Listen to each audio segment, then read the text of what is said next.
Après avoir enregistré et perforé l'enveloppe pour la dater, l'INPI vous retourne l'un des deux compartiments en recommandé. Vous devez le conserver précieusement sans le décacheter.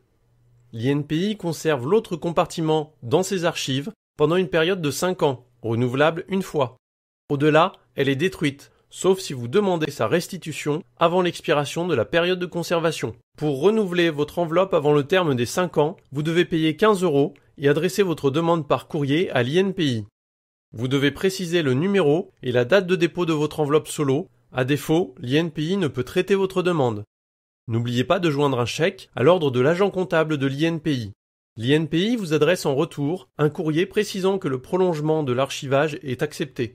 Pendant la période où elle est conservée à l'INPI, vous pouvez, à tout moment, demander que le compartiment archivé vous soit restitué. Pour cela, vous devez adresser votre demande en précisant le numéro et la date de dépôt de votre enveloppe solo par courrier. Même après 10 ans, il vous est recommandé de conserver les 2 volets, car l'enveloppe solo pourrait encore servir de preuve en cas de litige. Si quelqu'un conteste la date de votre création ou de votre projet, la personne qui conteste votre droit doit saisir le tribunal compétent. Le président du tribunal demande alors à l'INPI de désarchiver l'enveloppe pour qu'elle soit produite comme preuve.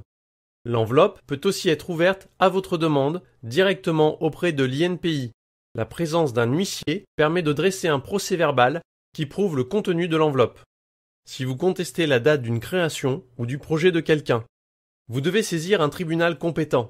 Le président du tribunal demande alors à l'INPI de désarchiver l'enveloppe pour qu'elle soit produite comme preuve. C'est la comparaison du contenu des 2 volets qui authentifie le document. Attention, une fois l'enveloppe ouverte, conservez-la précieusement ainsi que la copie éventuelle du jugement ou du procès-verbal.